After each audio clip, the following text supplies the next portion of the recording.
Las rivalidades étnicas continuaban dividiendo el imperio. Ricímero, general de procedencia bárbara, ostentaba la máxima autoridad en Roma y no dudó en eliminar a todo el que se le interpuso, incluyendo a sus amigos más íntimos. Las provincias occidentales estaban muy debilitadas y recibían ataques continuos por parte de diferentes pueblos bárbaros. En medio de este caos, un líder romano parecía dispuesto a devolver a Roma su antiguo esplendor. Pero un ambicioso príncipe bárbaro se cruzó en su camino. Para el imperio, aquel enfrentamiento fue el principio del fin. El Imperio Romano, el último emperador.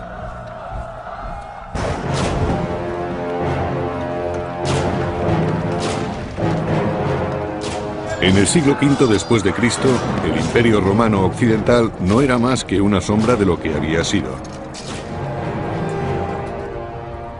El imperio estaba sumido en una crisis profunda.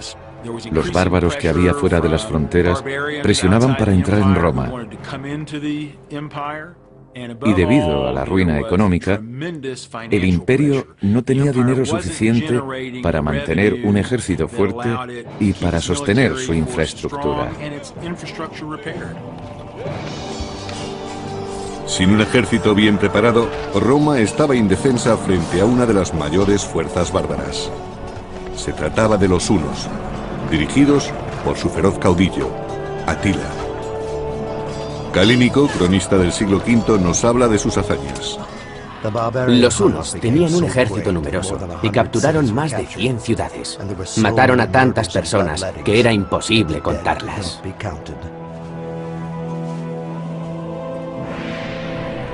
Los hunos, una tribu nómada del este, terminaron de arrasar el imperio.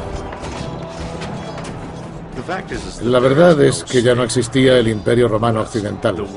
Las provincias de Occidente se habían disgregado y los enfrentamientos eran continuos. Había tantos reinos, tantos ejércitos luchando por el control, que en realidad no existía ningún control. Constantinopla, la capital del Imperio Oriental, había resistido las invasiones de los hunos, pero el Imperio Occidental estaba más debilitado, y la provincia romana de Panonia cayó en manos de Atila, rey de los hunos.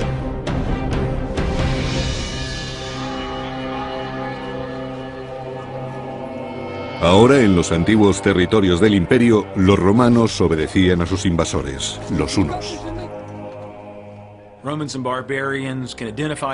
Los romanos y los bárbaros eran muy diferentes. Les diferenciaba la forma de hablar, de vestir y de peinarse. Incluso su olor era distinto. Y aunque en aquella época ya se habían acostumbrado unos a otros, la rivalidad no había desaparecido. Pero un romano supo desenvolverse en aquella complicada situación y halló la oportunidad de prosperar bajo la autoridad de Atila. Se trataba de Flavio Orestes. Orestes era romano, pero se había criado en los territorios dominados por los hunos y tenía un puesto importante. El imperio se desmoronaba, pero el hecho de que Orestes y otras personas de Panonia tuvieran ascendencia romana fue de gran utilidad para Atila. Muchos de aquellos hombres eran romanos, porque hablaban como los romanos, se desenvolvían como los romanos y tenían la cultura social propia de los romanos. Era algo muy común en esa época. Orestes sabía leer y escribir, lo que le hacía destacar entre los muchos aliados de Atila. Y muy pronto se convirtió en el secretario de la corte del jefe bárbaro. Orestes era consciente de los planes de Atila, que trataba de mezclar a los hunos y a los romanos. Por medio de matrimonios y alianzas políticas, pretendía crear un nuevo imperio en el norte.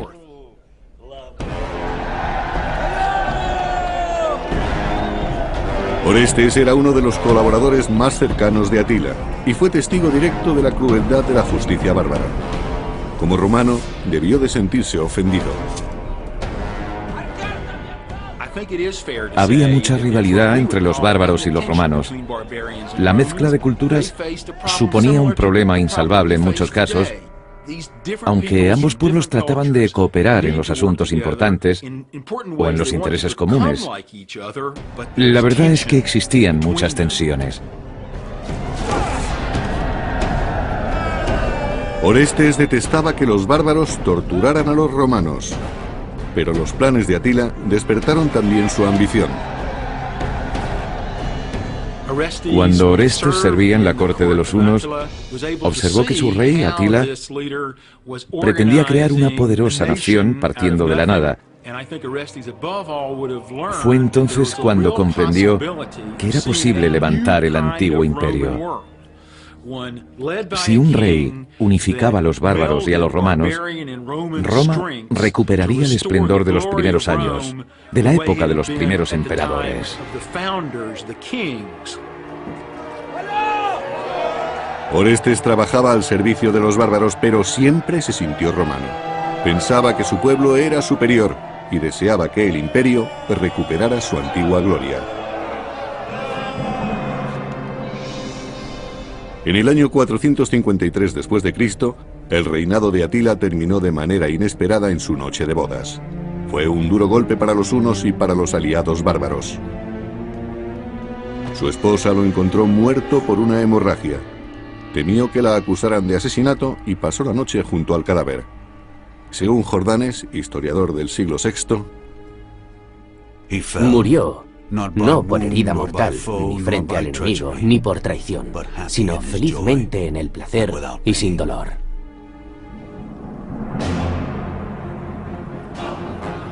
Sin embargo, la desintegración de los hunos no liberó a Roma. Aquello solo animó a otros pueblos bárbaros a invadir el decadente imperio occidental. Las ciudades romanas quedaron devastadas. El hambre y la pobreza se instalaron en sus calles.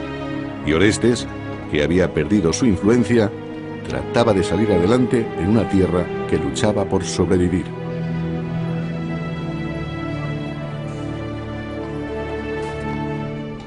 En algunos casos, según la región, la infraestructura se derrumbó muy deprisa. Los acueductos fueron abandonados y la alfarería perdió calidad. Todo se vino abajo.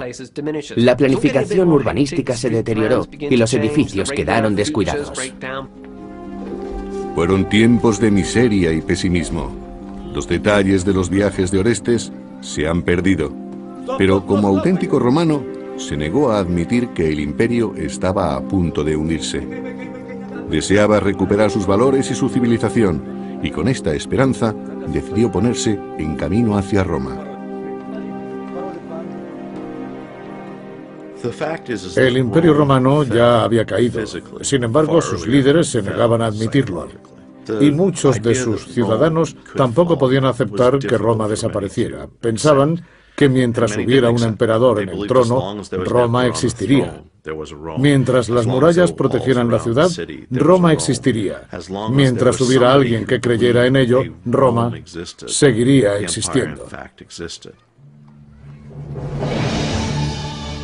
A mediados del siglo V, después de varios años de ataques bárbaros, Roma firmó un tratado con la poderosa tribu de los burgundios.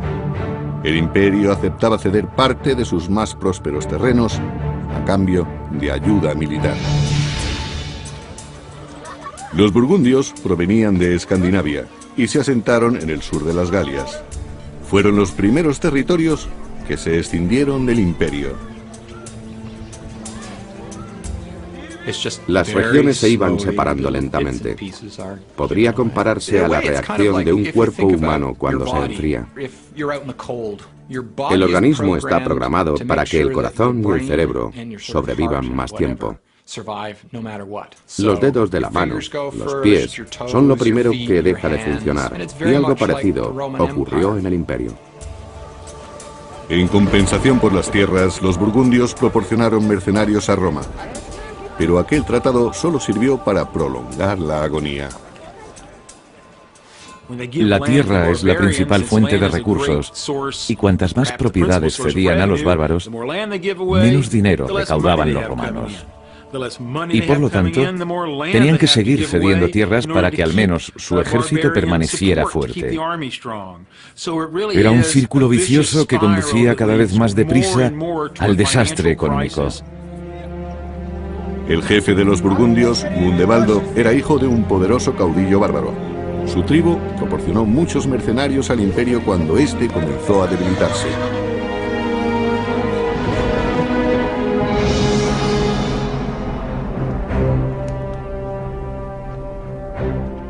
En la capital del imperio, Gundebaldo fue proclamado jefe del ejército. Pero su autoridad no se limitaba a los soldados, y fue él quien eligió al nuevo emperador, Glicerio. Gundebaldo lo eligió porque creía que le sería fiel y esperaba que gobernase según las órdenes que él le dictase. Glicerio no debía tomar ninguna decisión sin consultar antes con Gundebaldo. En el salón del trono del emperador había más bárbaros que romanos. En aquellos momentos, el ejército romano se componía principalmente de bárbaros. Es posible que hubiera soldados romanos, pero según los escritos, la mayoría eran turcos, germanos y otros muchos hombres procedentes de pueblos bárbaros. Odoacro era un guerrero bárbaro, pero estaba a cargo de los mercenarios de Glicerio. Odoacro consiguió un cargo muy importante en la Guardia Imperial. Era un militar muy competente y demostró tener una gran capacidad de dirección.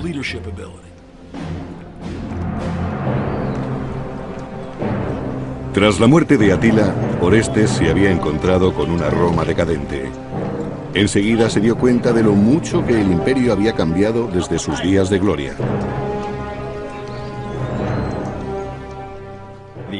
El poder del Imperio Occidental había desaparecido ya en el año 470, pero no todos los ciudadanos lo habían asumido. Pensaban que se trataba de un periodo de debilidad transitoria y que si la situación se enfocaba de otro modo, el imperio podría recuperarse.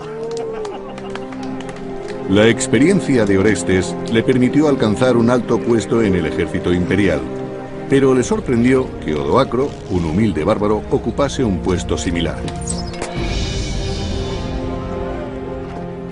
Los dos eran hombres muy ambiciosos y habían pasado por momentos muy duros. Orestes había trabajado al servicio de la corte de Atila y Odoacro era un jefe militar que había logrado ascender en Roma, a pesar de sus raíces humildes. Los dos tenían mucha experiencia como militares y creo que fue la ambición lo que acabó enfrentándolos. Orestes y Odoacro tenían ideas diferentes sobre el imperio. Uno de ellos era romano, el otro bárbaro. Después de pasar muchos años en la corte de Atila, el romano Orestes fue nombrado general del ejército de Roma. Pero se encontró con un imperio que estaba a punto de desaparecer. Además, el poder ya no residía en el emperador Glicerio, sino en Odoacro, general bárbaro, y en Gundebaldo, jefe burgundio.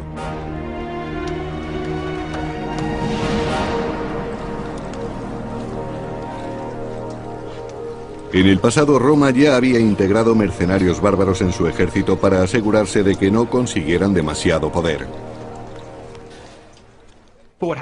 En el siglo V, las tribus germánicas mantenían su identidad dentro del imperio.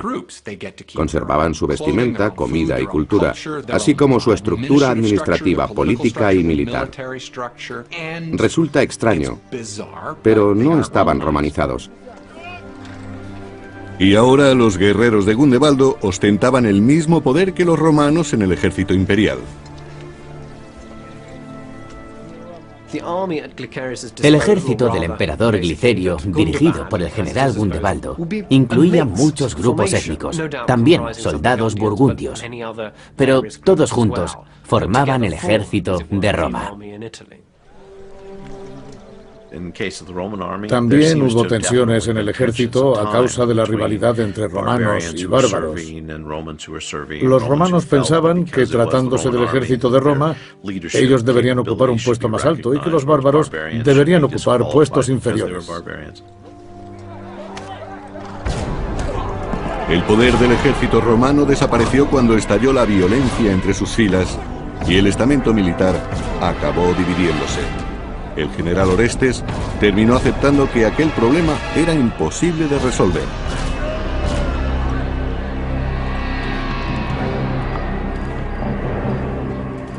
Algunas tribus atacaron al imperio, que sufrió grandes pérdidas en las Galias. Los soldados romanos comenzaron a dudar de la lealtad de sus aliados bárbaros.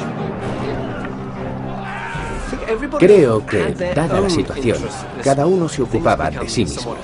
Fue una época muy confusa y los ejércitos estaban integrados por grupos que no tenían los mismos intereses. Ni siquiera los romanos coincidían entre sí. Incluso en el campo de batalla reinaba el caos. El ejército ya no luchaba por el imperio, sino que cada soldado lo hacía por sí mismo. Cuando los bárbaros saquearon las costas mediterráneas del Imperio Occidental, el Imperio Oriental, con su capital en Constantinopla, decidió intervenir.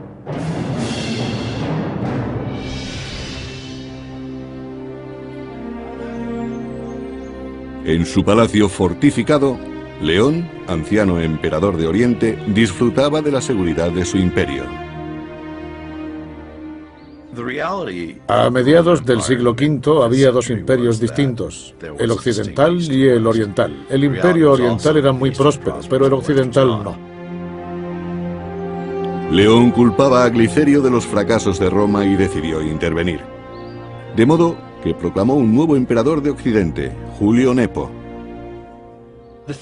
Nepo ocupaba un puesto importante en la corte oriental y fue elegido para gobernar en Occidente. Además, estaba emparentado por matrimonio con el emperador León. Era la persona adecuada para dirigir una invasión.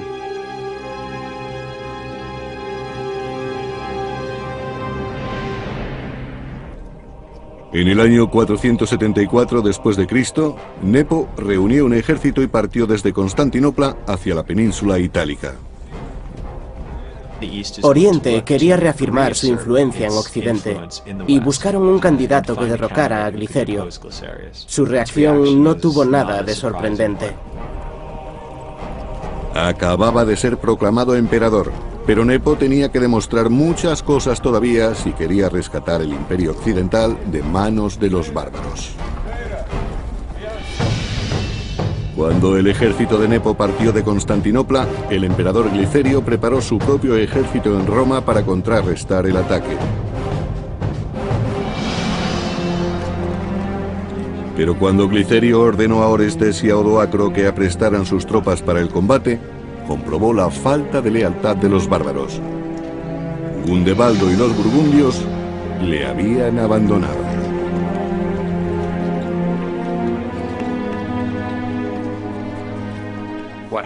Gundebaldo abandonó al emperador y se convirtió en rey de los burgundios. Para él, eso era más importante que ser general de Glicerio.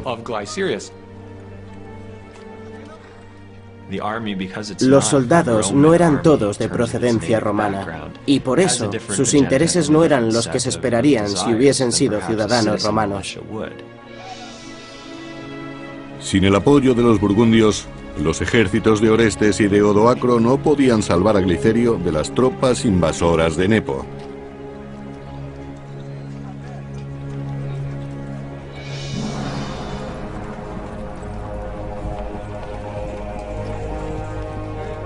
Cuando Nepo se acercaba a Roma, Glicerio salió a su encuentro, pero no a luchar, sino a pedir misericordia.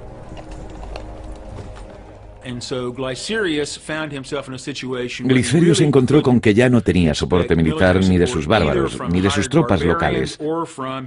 Cuando el Imperio Oriental envió a Nepo para que se hiciera cargo del Imperio Occidental, Glicerio tomó la única decisión racional que podía tomar. Se rindió sin luchar. Nepo, que había ido a Roma a derrotar a Glicerio, perdonó la vida al emperador. Nepo quiso aparentar que se trataba de un acuerdo legal y que sería proclamado emperador contando con el apoyo de Glicerio. Quería que pareciese que Glicerio lo consideraba más indicado para gobernar.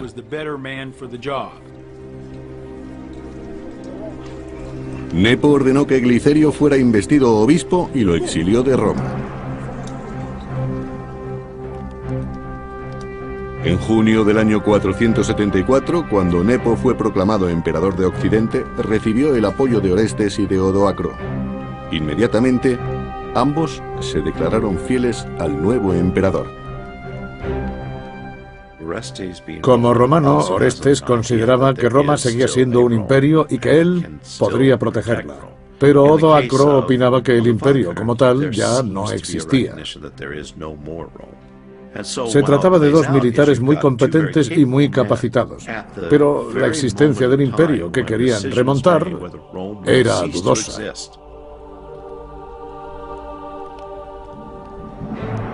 Nepo ascendió al romano Orestes y al bárbaro Odoacro a los más altos puestos de su corte, otorgándoles un gran poder.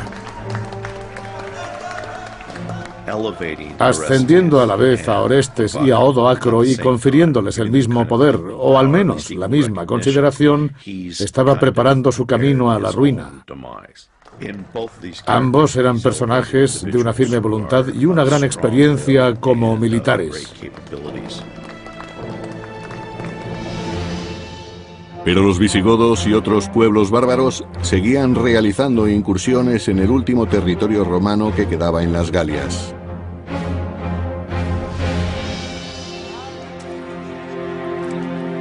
En la región que ahora se conoce como la Provenza, en Francia, había una próspera comunidad romana. Pero a partir del año 470, sus pobladores sufrieron muchos ataques por parte de los visigodos.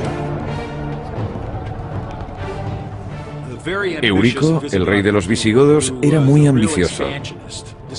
Quería expandir su territorio y apoderarse de las regiones del sur de Francia que todavía no estaban bajo su poder. Tenía un ejército fuerte. Las fuerzas de los visigodos eran abrumadoras. Aquella invasión y todas las anteriores fueron reduciendo poco a poco los territorios romanos en las Galias. Finalmente, solo quedó una pequeña franja costera en lo que hoy es el sur de Francia. Los guerreros visigodos arrasaron las aldeas de la Provenza sin compadecerse de los ciudadanos romanos que estaban indefensos. El emperador de Oriente había enviado a Julio Nepo a Roma para que ocupara el trono del emperador de Occidente. Nepo confiaba en sus dos generales, Odoacro y Orestes, pero el imperio romano estaba terriblemente debilitado.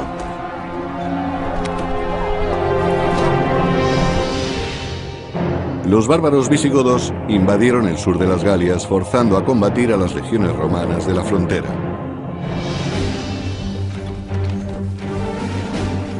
Pero los soldados imperiales no eran rivales para los visigodos. Los visigodos tenían más experiencia y su reino era más fuerte. Podían movilizar más hombres y sus tropas estaban mejor preparadas para enfrentarse a cualquier imprevisto en la batalla. El combate fue muy sangriento. Los romanos no sabían qué hacer.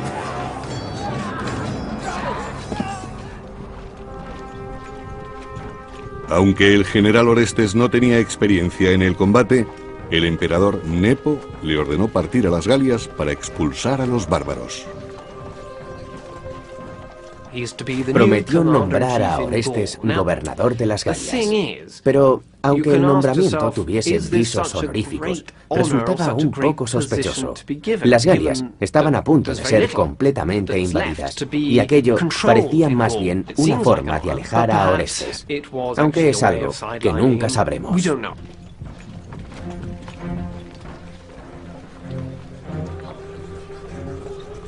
Pero en su campamento en la frontera romana, Orestes planeó una estrategia e intentó dejar a un lado a Odoacro y al nuevo emperador, Nepo.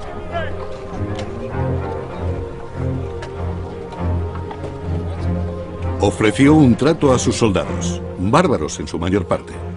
Si se unían a él contra Nepo, les pagaría con tierras romanas. Orestes no confiaba en la capacidad de Nepo y se rebeló. En lugar de seguir las instrucciones de su emperador, trató de hacerse con el poder. En mi opinión, le traicionó porque quería que Roma recuperase su antigua gloria. Orestes dejó las Galias a los visigodos y desde el norte de la península itálica regresó a Roma con su ejército. Cuando Nepo se enteró de su maniobra, huyó a Rávena.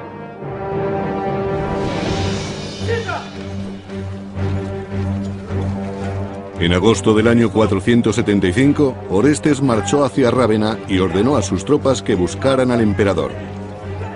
Los soldados bárbaros saquearon la ciudad y destruyeron las propiedades de los ciudadanos. Orestes debía pensar que Nepo estaba vendiendo el imperio romano a los bárbaros.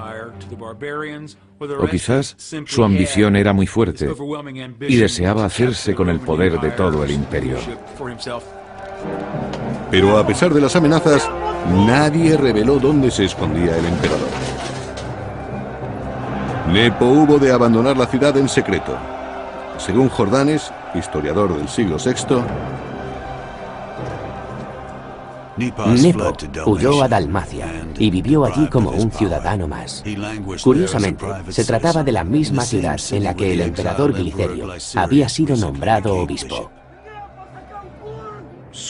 Nepo vivió exiliado, pero se hizo llamar emperador hasta el año 480. Algunos historiadores le favorecen considerándolo el último emperador, pero hacía ya mucho tiempo que no lo era. Tras la huida de Nepo y con los soldados bárbaros bajo su mando, Orestes pensó que podría restaurar el orden en un imperio sumido en la anarquía.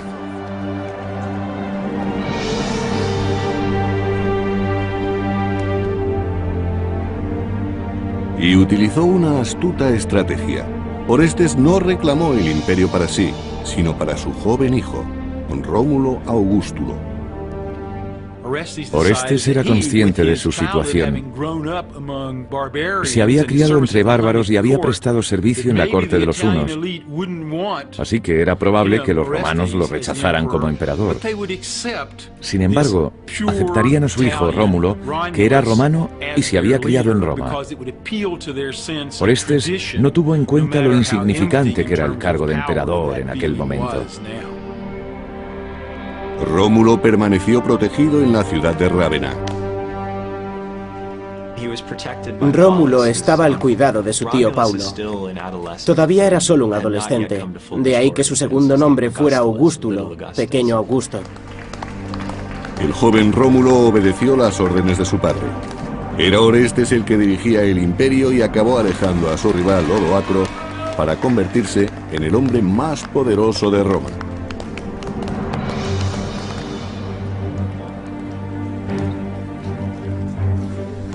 Pero Orestes ignoró la deuda contraída con los soldados bárbaros y después de haber cumplido su parte del trato, estos le exigieron el pago de lo acordado.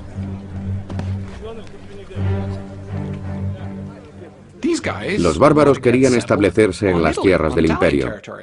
Sin embargo, Orestes como romano no quería que eso ocurriera y se negó a cederles esos territorios. Orestes no podía pagar a los soldados, y los soldados querían un emperador que les pagara. Por eso, cuando Orestes no les dio el dinero ni las tierras que les había prometido, los bárbaros decidieron que solo tenían una opción: librarse del emperador y nombrar otro que sí les diera lo que demandaban. Con la ayuda de sus guardias, Orestes logró escapar, pero subestimó el poder del ejército bárbaro. Y los soldados buscaban venganza.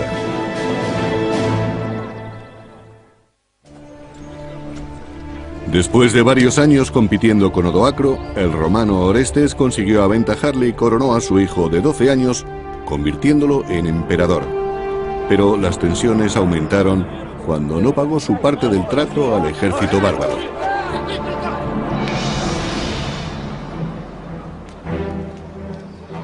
Orestes les negó las tierras que les había prometido, y los soldados recurrieron al rival del general romano, Odoacro. Los soldados tomaron una decisión racional. Fueron en busca de Odoacro, con quien tenían mayores posibilidades de satisfacer sus demandas. Odoacro era bárbaro y confiaban en que no pondría tantos reparos en darles tierras, dinero o cualquier cosa que le pidieran a cambio de su apoyo.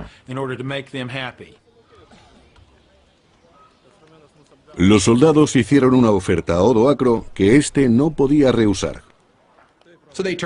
Le dijeron que le nombrarían rey a cambio de tierras. Y evidentemente a Odoacro le pareció un buen trato. Así se convirtió en jefe del ejército romano, que estaba formado por un grupo muy heterogéneo de gentes germánicas.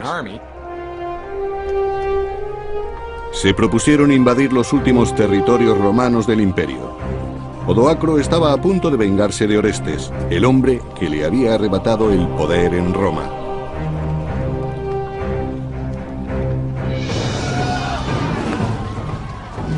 Inmediatamente sus huestes empezaron a saquear las ciudades romanas. Según los historiadores, estuvieron saqueando ciudades durante varios días. A los ricos les arrebataron todo su dinero. Los soldados bárbaros habían arriesgado su vida por un imperio que no sentían como suyo y consideraron que Roma tendría que pagar con sangre lo que no podía pagar con dinero ni con tierras. Su situación era comprensible. Los soldados del imperio no tenían buenos salarios y de repente un día dejaban de pagarles. Y no ocurrió en una sola ocasión, sino en varias. Estaban al borde de la pobreza y a nadie le interesaba ser leal a un ejército que les dejaba morir de hambre. Odoacro estaba a punto de conseguir aquello por lo que tanto había luchado: ejercer su dominio sobre Roma y sobre Orestes.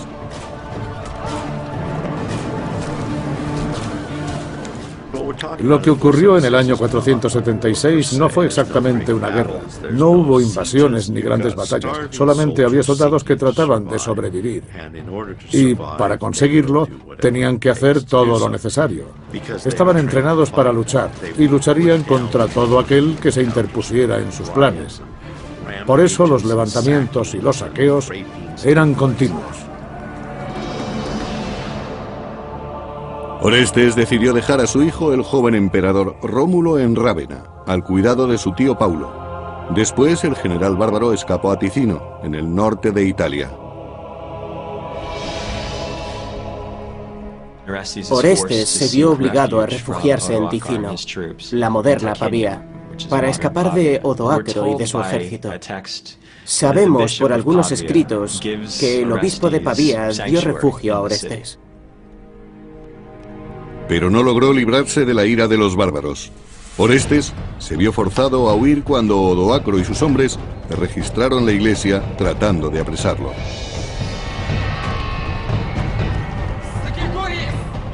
Los hombres de Odoacro robaron todas las limosnas y los donativos para ayudar a los pobres. Y también quemaron muchos edificios, incluida la iglesia. Orestes se dio cuenta de que su sueño de reconstruir el imperio era irrealizable. A Odoacro no le importaba la gloria de Roma. De hecho, hacía ya mucho tiempo que había dejado de existir para él. Pero entonces, ¿cuáles eran sus aspiraciones?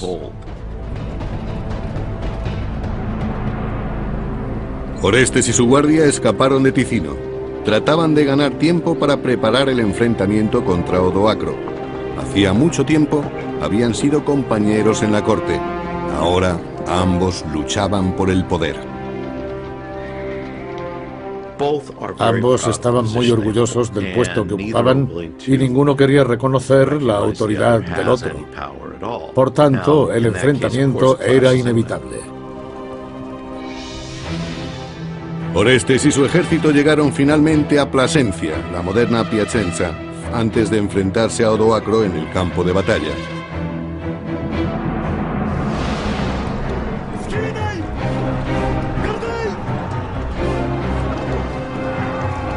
Pero Orestes era inexperto y tenía pocas posibilidades frente a las despiadadas tropas de Odoacro.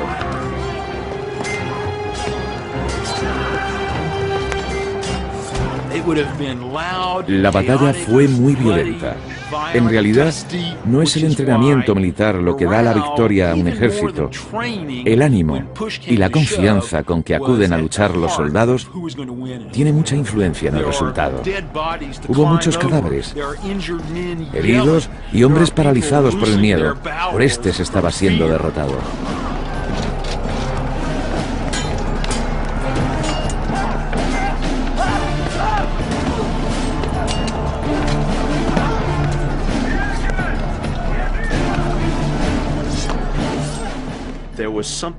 Todavía había soldados que creían en el imperio y en que algún emperador lograría devolverle su antigua gloria. Para ellos, el imperio seguía existiendo, aunque ahora sabemos que nunca habrían logrado recuperarlo. Aunque fuera una locura, Orestes se negaba a admitir la derrota. Cuando el general romano Orestes negó a los soldados las tierras que les había prometido, estos se rebelaron contra él, dirigidos por su peor enemigo, el general bárbaro Odoacro. En el campo de batalla de Plasencia, los dos rivales lucharon por el poder, igual que antes hicieran en el salón del trono del emperador.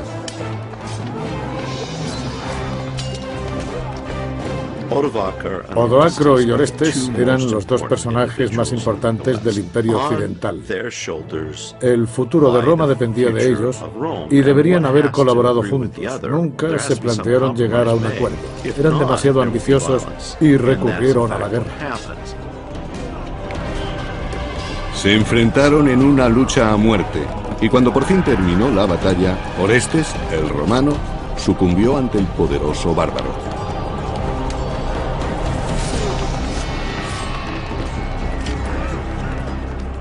No sabemos exactamente qué ocurrió cuando Odoacro capturó a Orestes, pero se cree que lo mató de algún modo rápido y brutal.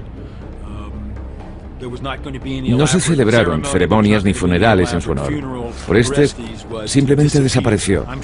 Estoy seguro de que su ejecución fue inmediata, silenciosa y cruel. Enseguida, Odoacro y sus tropas marcharon contra Rávena. Su último objetivo era eliminar al joven hijo de Orestes, el último emperador romano occidental. Rómulo Augustulo, de 12 años, y su tío Paulo desconocían la muerte de Orestes y no estaban preparados para el ataque de los hombres de Odoacro.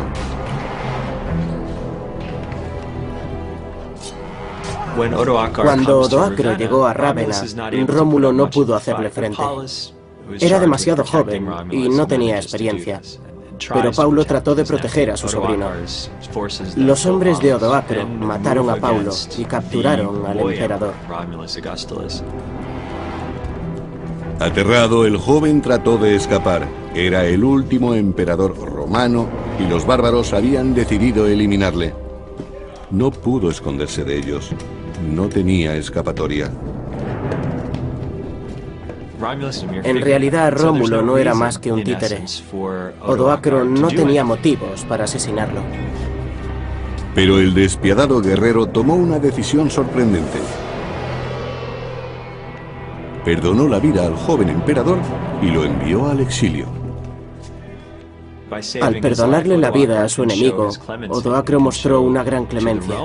Con esta actitud, demostró a los romanos que era un soberano justo. En el año 476, Odoacro se convirtió en el primer gobernante bárbaro de Roma.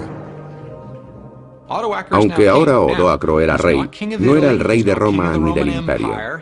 Solo era el rey de sus huestes, de aquel variado grupo de gente que constituía el ejército. Odoacro fue rey, no emperador. El imperio romano, que surgió en el año 27 a.C., había desaparecido 500 años después de su nacimiento. Fue el final de los emperadores romanos en Occidente. El siguiente gobernante fue rey. En Oriente sí había un emperador romano, pero no podía controlar Occidente. Desde el punto de vista político, la situación había sufrido un gran cambio. Desde Constantinopla, el emperador oriental Zenón conoció la noticia de la caída de Roma. Durante mucho tiempo, aquel había sido el mayor temor del Imperio Oriental. Un mensajero transmitió las palabras del joven emperador Rómulo. Odoacro exigió a Rómulo Augustulo una última cosa. Debía enviar un mensajero a Constantinopla, en nombre del Senado y del emperador, para que comunicase en el Imperio Oriental que no se necesitaba ningún emperador en Occidente. Con un rey bárbaro gobernando en Roma, los símbolos imperiales ya no tenían sentido. Sabemos que Odoacro fue proclamado rey y que no vistió púrpura ni llevó la corona de oro del emperador romano.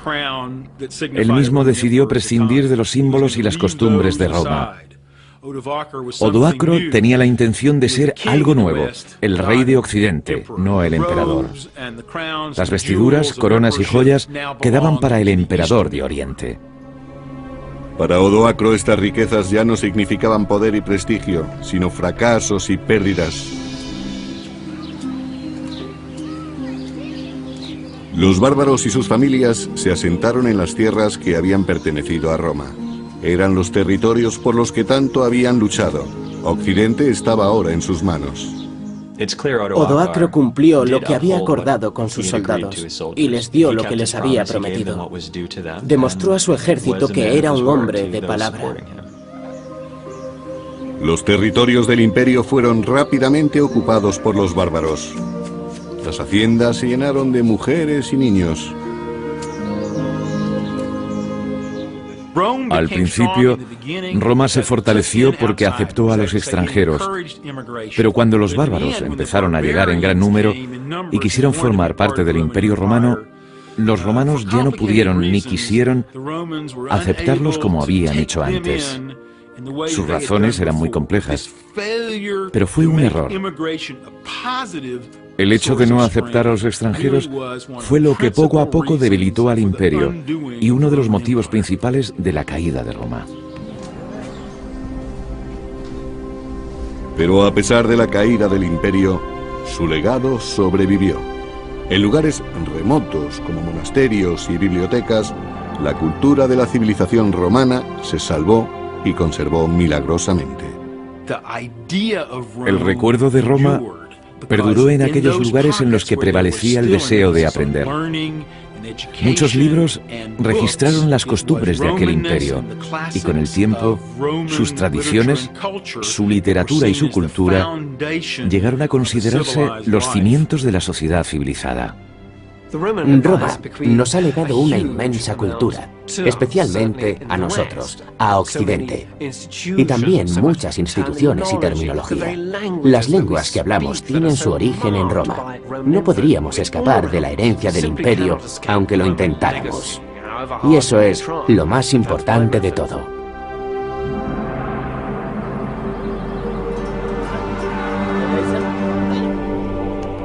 De la democracia al imperio y hasta su caída, Roma sirvió de inspiración al mundo occidental que hoy conocemos. Una civilización que sobrevivió a varios siglos de guerra, a la persecución, la corrupción y la peste, y que terminó muriendo calladamente, debilitada por los ataques bárbaros. Existe una idea muy romántica acerca de la caída de Roma y del Imperio Romano.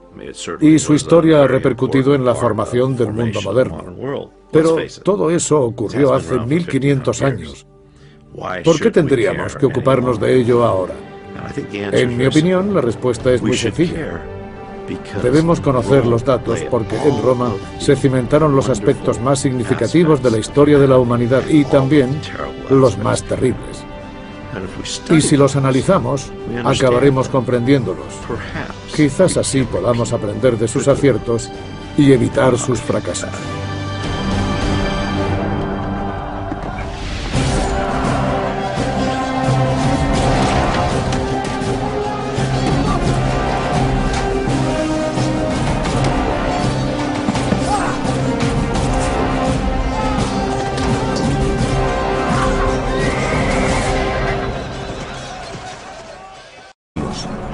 dirigidos por su feroz caudillo, Atila.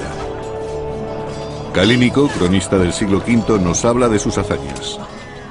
Los hunos tenían un ejército numeroso y capturaron más de 100 ciudades. Mataron a tantas personas que era imposible contarlas.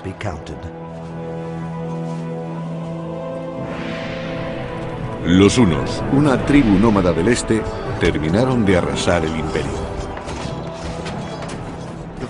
La verdad es que ya no existía el Imperio Romano Occidental. Las provincias de Occidente se habían disgregado y los enfrentamientos eran continuos.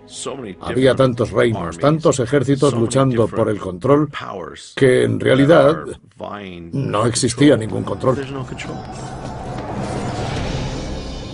Constantinopla, la capital del Imperio Oriental, había resistido las invasiones de los hunos, pero el Imperio Occidental estaba más debilitado, y la provincia romana de Panonia cayó en manos de Atila, rey de los hunos.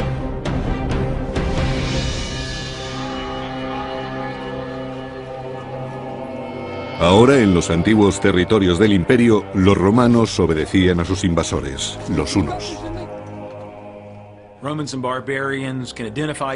Los romanos y los bárbaros eran muy diferentes. Les diferenciaba la forma de hablar, de vestir y de peinarse. Incluso su olor era distinto. Y aunque en aquella época ya se habían acostumbrado unos a otros, la rivalidad no había desaparecido. Pero un romano supo desenvolverse en aquella complicada situación y halló la oportunidad de prosperar bajo la autoridad de Atila. Se trataba de Flavio Orestes. Orestes era romano, pero se había criado en los territorios dominados por los hunos y tenía un puesto importante. El imperio se desmoronaba, pero el hecho de que Orestes y otras personas de Panonia tuvieran ascendencia romana fue de gran utilidad para Atila. Muchos de aquellos hombres eran romanos, porque hablaban como los romanos, se desenvolvían como los romanos y tenían la cultura social propia de los romanos. Era algo muy común en esa época. Orestes sabía leer y escribir, lo que le hacía destacar entre los muchos aliados de Atila. Y muy pronto se convirtió en el secretario de la corte del jefe bárbaro. Orestes era consciente de los planes de Atila, que trataba de mezclar a los hunos y a los romanos. Por medio de matrimonios y alianzas políticas, pretendía crear un nuevo imperio en el norte.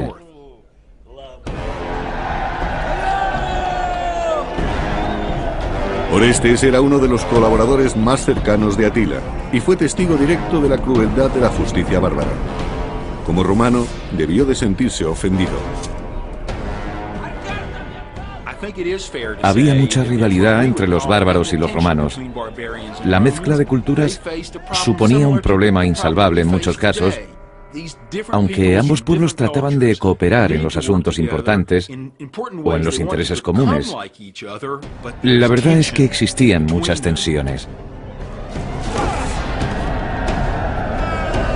Orestes detestaba que los bárbaros torturaran a los romanos, pero los planes de Atila despertaron también su ambición. Cuando Orestes servía en la corte de los hunos, observó que su rey, Atila, pretendía crear una poderosa nación partiendo de la nada. Fue entonces cuando comprendió que era posible levantar el antiguo imperio. Si un rey unificaba a los bárbaros y a los romanos, Roma recuperaría el esplendor de los primeros años, de la época de los primeros emperadores. Orestes trabajaba al servicio de los bárbaros, pero siempre se sintió romano. Pensaba que su pueblo era superior y deseaba que el imperio recuperara su antigua gloria. En el año 453 después de Cristo, el reinado de Atila terminó de manera inesperada en su noche de bodas. Fue un duro golpe para los hunos y para los aliados bárbaros. Su esposa lo encontró muerto por una hemorragia. Temió que la acusaran de asesinato y pasó la noche junto al cadáver. Según Jordanes, historiador del siglo VI, Murió no por herida mortal, ni frente al enemigo, ni por traición, sino felizmente en el placer y sin dolor.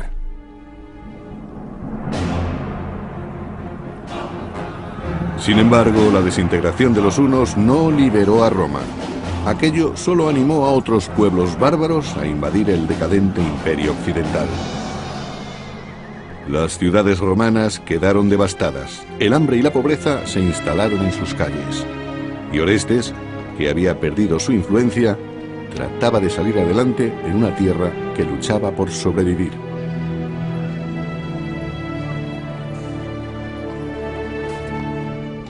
En algunos casos, según la región, la infraestructura se derrumbó muy deprisa. Los acueductos fueron abandonados y la alfarería perdió calidad. Todo se vino abajo. La planificación urbanística se deterioró y los edificios quedaron descuidados. Fueron tiempos de miseria y pesimismo. Los detalles de los viajes de Orestes se han perdido, pero como auténtico romano, se negó a admitir que el imperio estaba a punto de hundirse. Deseaba recuperar sus valores y su civilización, y con esta esperanza decidió ponerse en camino hacia Roma. El imperio romano ya había caído. Sin embargo, sus líderes se negaban a admitirlo. Y muchos de sus ciudadanos tampoco podían aceptar que Roma desapareciera. Pensaban que mientras hubiera un emperador en el trono, Roma existiría. Mientras las murallas protegieran la ciudad. Las rivalidades étnicas continuaban dividiendo el imperio. Ricímero, general de procedencia bárbara, ostentaba la máxima autoridad en Roma y no dudó en eliminar a todo el que se le interpuso, incluyendo a sus amigos más íntimos. Las provincias occidentales estaban muy debilitadas y recibían ataques continuos por parte de diferentes pueblos bárbaros. En medio de este caos, un líder romano parecía dispuesto a devolver a Roma su antiguo esplendor. Pero un ambicioso príncipe bárbaro se cruzó en su camino. Para el imperio, aquel enfrentamiento fue el principio del fin. El Imperio Romano, el último emperador.